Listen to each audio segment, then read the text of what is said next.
right, welcome back to another episode of JR Takes. As always, Ryan and I coming at you with the latest Seattle and NFL news. And we had a pretty good win last week. Obviously, we knocked off the Niners. Geno finally got that dub and was pretty much the reason we got that dub because he just put the team on his back on the final 2 minutes. But this weekend, we got the division leader on our hands, and we got him at home. And I mean, I like our chances, but we haven't been playing great at home this year. So what do you think about Arizona coming into Seattle this weekend and potentially, if we win this game, getting the division lead?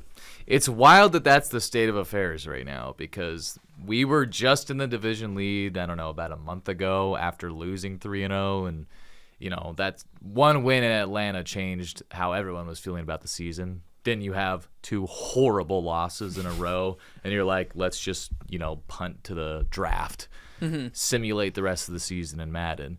But this one win was so monumental against the 49ers, and we'll talk about it later, but I think there's a good chance that window just slams shut on the 49ers Super Bowl for this current iteration of that roster. But anyways, we're at a situation right now where I think that win rejuvenated this team, gave us life, but if we lose this weekend, it kind of almost doesn't matter. We have to win this game because the Cardinals, they're sitting pretty right now at 6-4, and they play some tough teams down the stretch, but all the NFC West teams more or less have the same schedule this year, minus inner conference play.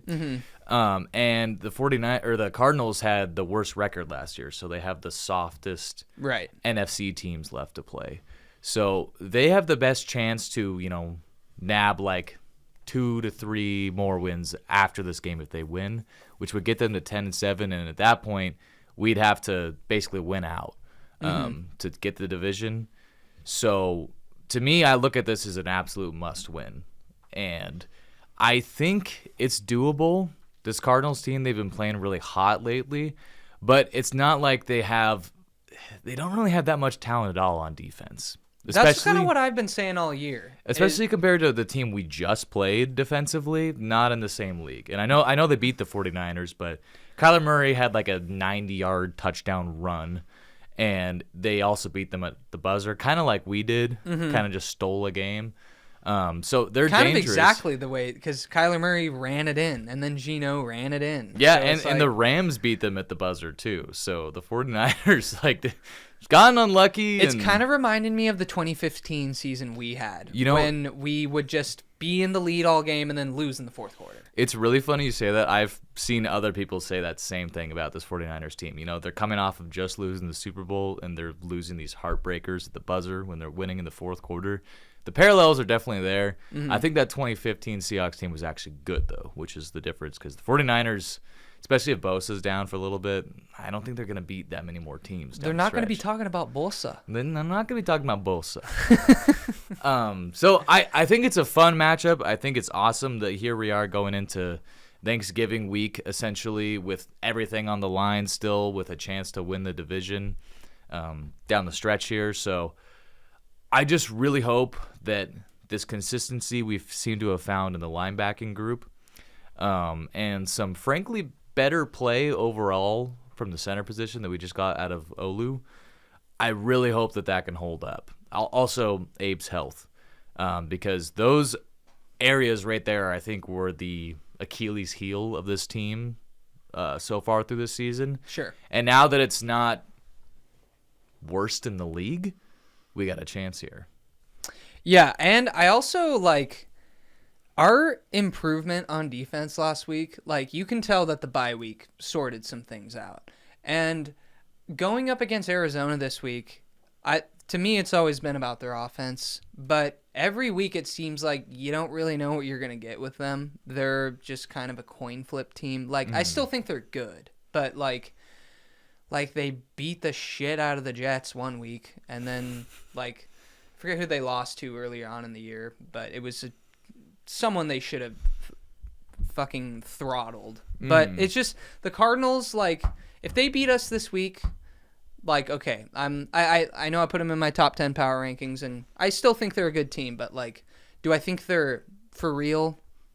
I still don't know yet. So it's tough to say because that defense, and then buckle up. He's proven to be quite a good coach. He's kind of caught me by surprise a little bit, mainly because he came into the league with the whole.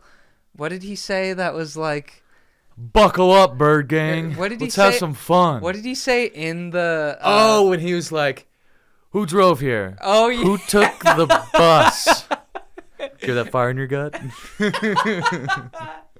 Yeah, so that. I hope we get that on Sunday, the fire in your gut, and not whatever he's doing behind the scenes we're not seeing to pump all these guys up and make them win games. To be fair, between making fun of him for that and making fun of Nick Sirianni for hungry and humble, I don't know if that's the best way to analyze a coach's skill. I watch that, I'm like, how do you get motivated for this? But that must not be everything.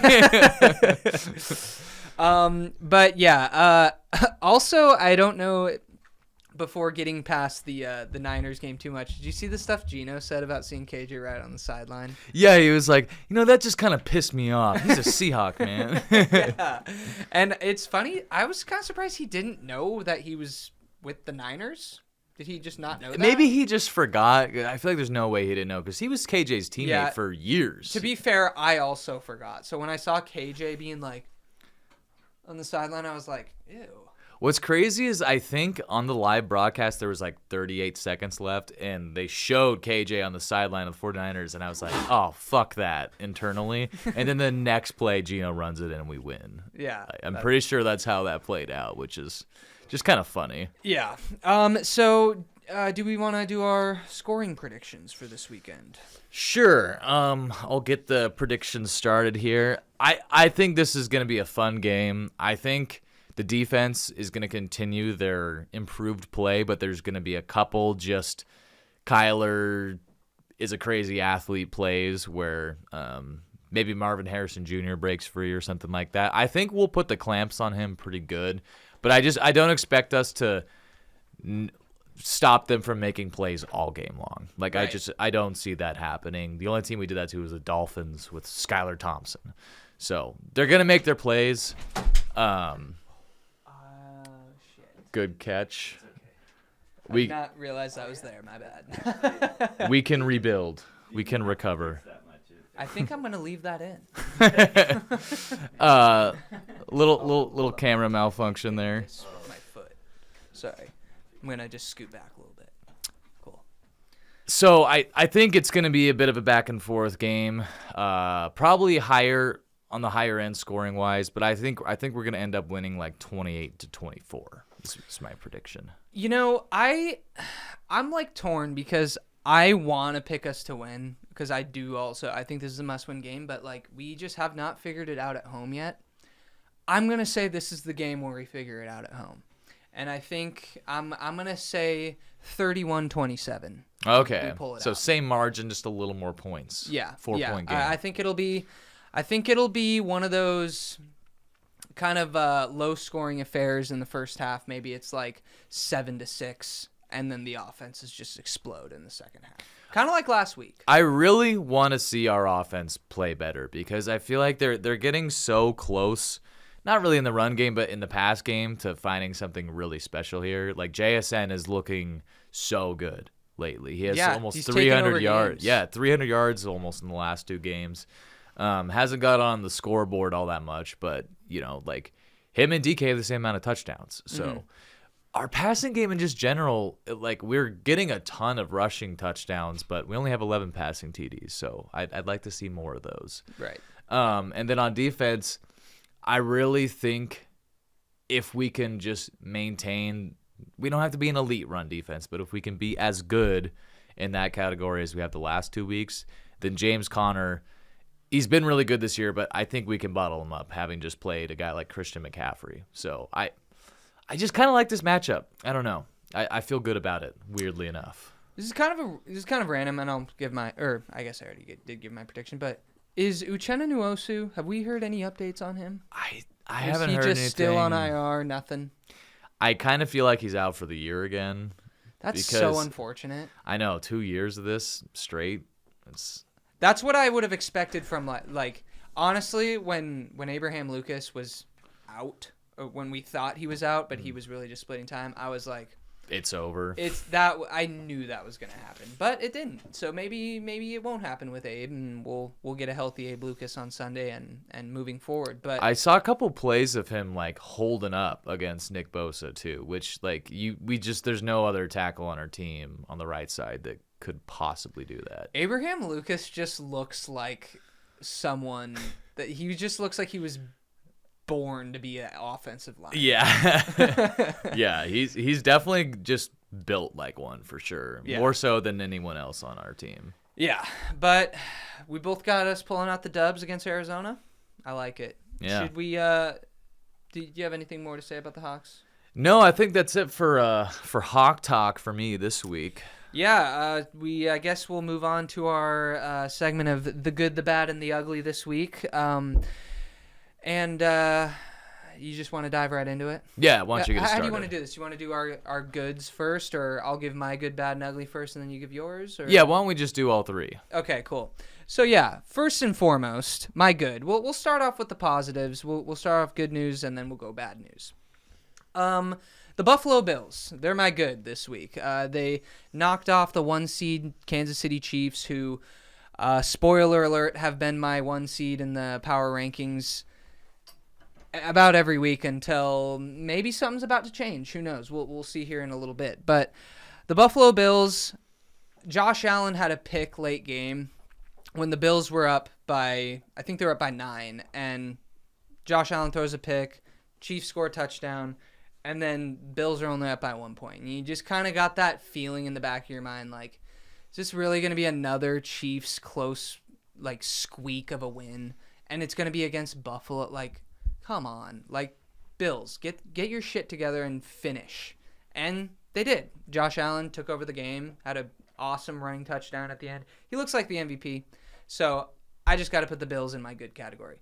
The bad, the Chicago fucking Bears are just hilariously bad. Their season changed on a Hail Mary. Then they followed that up with getting their asses whooped by Arizona. Then they lose to their arch rival at home on a fucking blocked field goal. Like, it just doesn't get any more like this is Chicago. Yeah. So you're really feeling for the Bears. I gotta think they'll turn it around eventually. That's why I'm not putting them in the ugly category. The ugly category, the New York fucking Jets.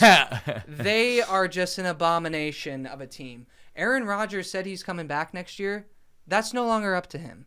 He might have to retire. The only team that I think would be interested in signing them, because they're also a clusterfuck, is the Vegas Raiders, because they just don't know how to run an organization. Yeah, maybe they trade for Devontae again. Yeah, so yeah, and then Devontae Adams, he just looks washed. He dropping passes left and right, looks slow as shit. And then Aaron Rodgers is just, to me, he's done.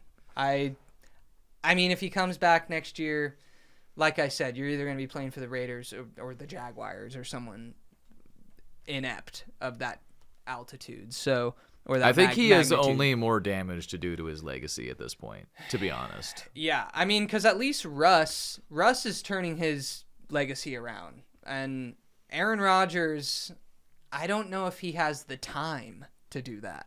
So That's the Jets, they're in shambles, and they get my ugly for the week, and they might.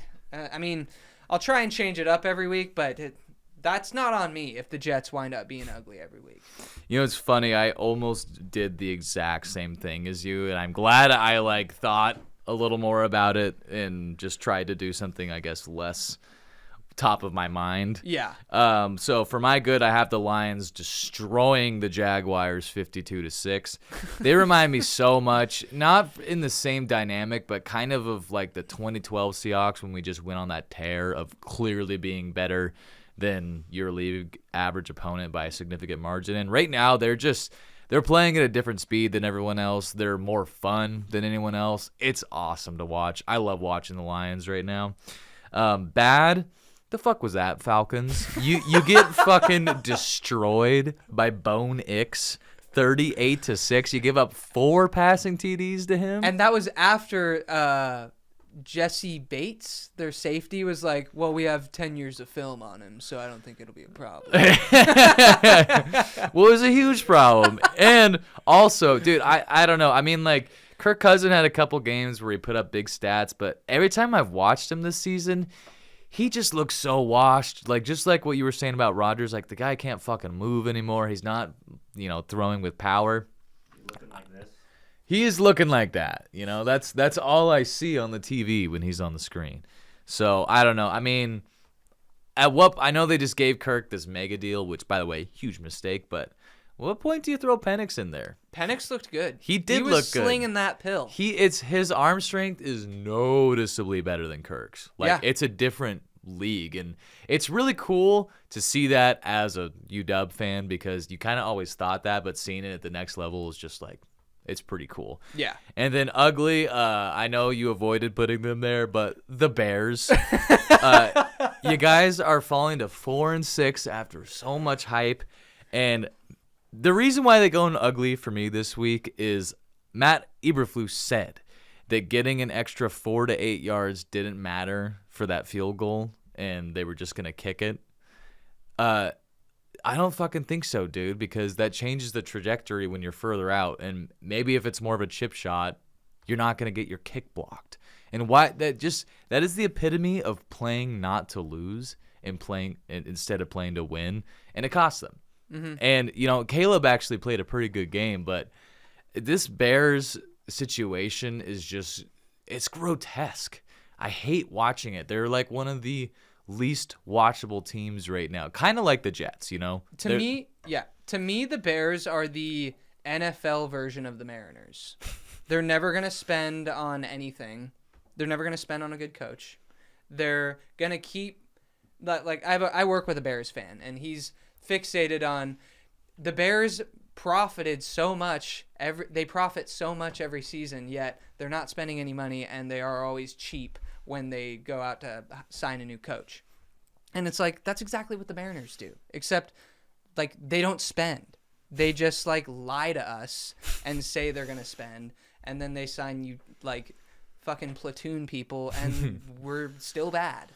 Yeah, So they don't even deserve to be our like tablecloth on this podcast, The honestly. Bears deserve this. That's how I was looking at my TV when they blocked the field goal. It's like Just every week someone's gonna Big do Ben. this. Yeah. So the Bears got Yeah, this is your punishment if you fall under ugly. But yeah, that's the big three for me this week, and it's gonna be fun to keep doing this segment. We might have a lot of the same characters. Hey, that's all right. We have plenty of things to say. So, yeah, I guess we'll move this direction into the form of our power rankings. Yeah, did we got the graphic of that up somewhere? Ah, yes. Oh wait, hold on. I got a new little. Ooh, I like it. All Very right. nice. To be honest with you, I cannot really see that, but that's all right. Ryan, you can just kind of. Yeah, so I actually got a pretty major shakeup in the rankings right now. Mm-hmm. I just realized how you laid them out, Colby, because I was like, where the hell? Yeah. So we got Lions, Bills, Chiefs, Eagles, Steelers, Ravens, Chargers making their first entrance into the top 10, because at this point, I'm starting to believe in what's going on there. Yeah. Commanders, Vikings, Packers. Lions, I kind of doubt no matter what happens that they're going to drop from the top spot for me. They look like that team. Mm-hmm. And, I mean, the Bills, they just beat the Chiefs, so they got to leapfrog them. I was even tempted to put the Eagles above the Chiefs, to be honest, because the Eagles are looking like a force right now in the NFC. It's Barkley. I've been saying it since the beginning. Just give the ball to Barkley, and they'll be a top 3 NFC team. Well, it's kind of like the same thing with the Ravens. Like, the Barkley-Hurts rushing threat is just as dangerous, arguably, as the Derrick Henry, Lamar Jackson rushing threat, where it's like when they're doing a read option, you got to sell out to stop both of them. That'd be a good Super Bowl.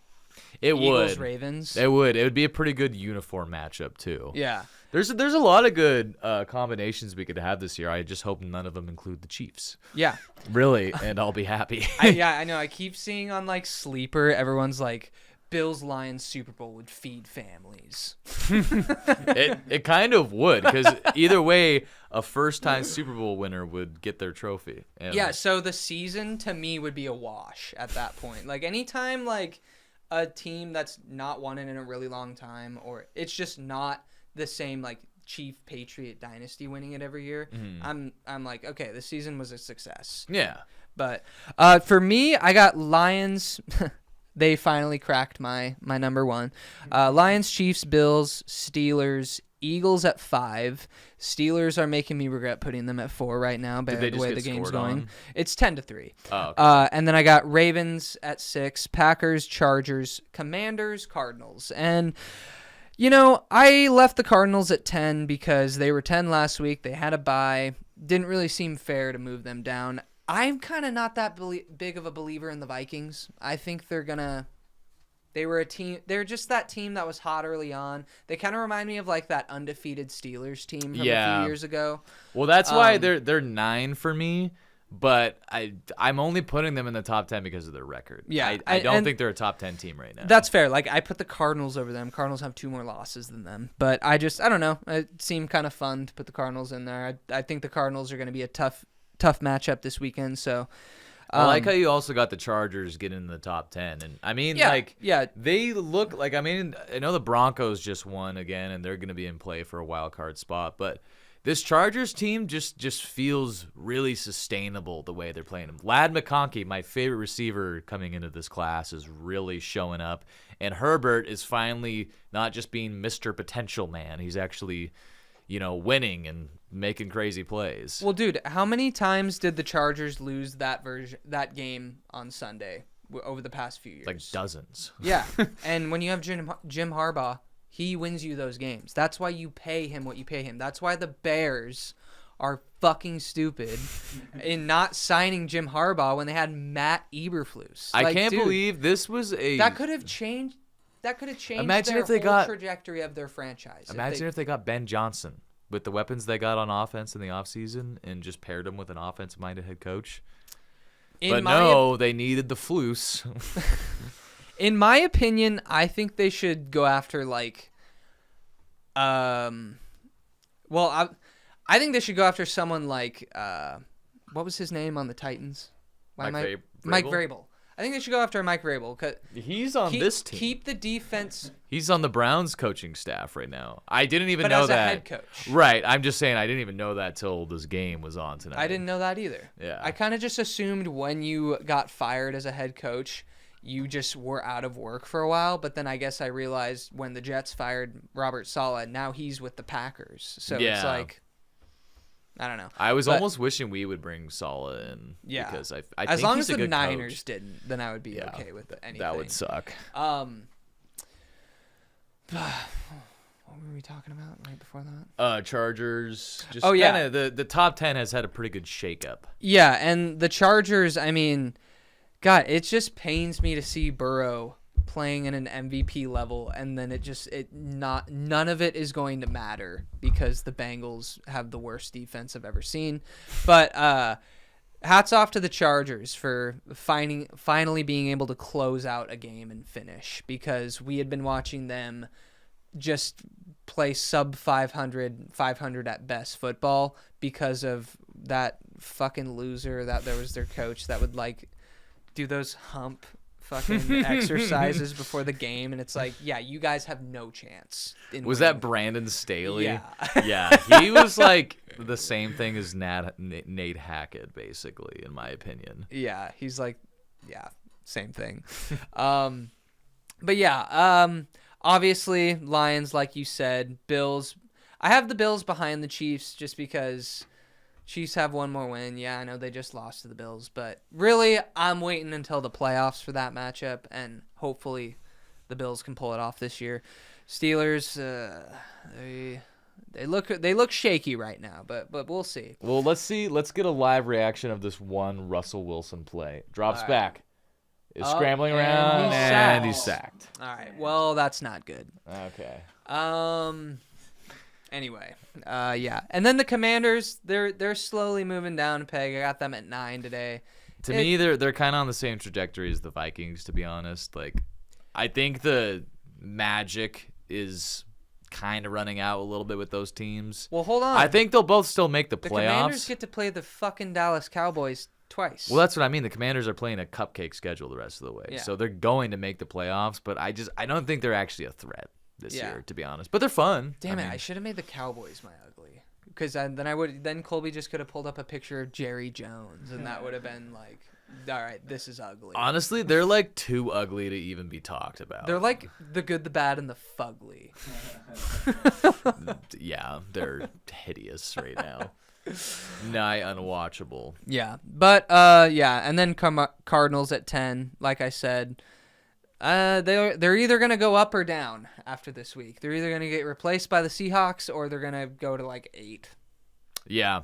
And, I mean, if the Cardinals win, they're in really good position to win the NFC West. They're probably going to win the NFC West. That's why I'm saying, like, we can't lose this one, even though we just reclaimed our season. Which, crazy to say that out loud. Everyone, like you, me, NFL analysts included, like, everyone picked the Cardinals to finish 4th. So, like, the fact that they're potentially going to win the division is kind of hilarious. We did say early on into the season, though, that maybe they'll be our biggest threat for the division. We did say that on this podcast. Did I say that? Because I don't know if I believed that. Even if I said it. I think you said probably it. said it. But I didn't even really believe it either. It just was like, it looked like that's what was happening.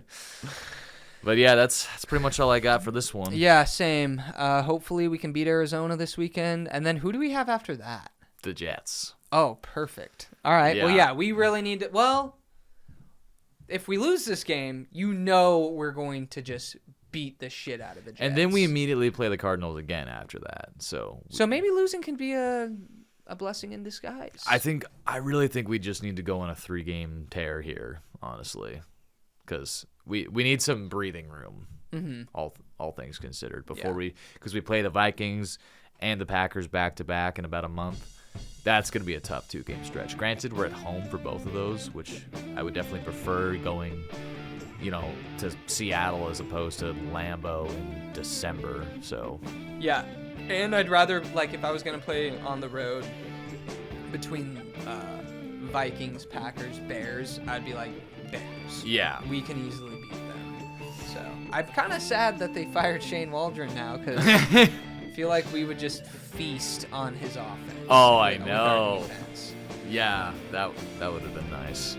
But anyway, thanks for stopping by, guys, and we'll catch you on the next one. Hopefully we get the dub. Yep, thanks for watching.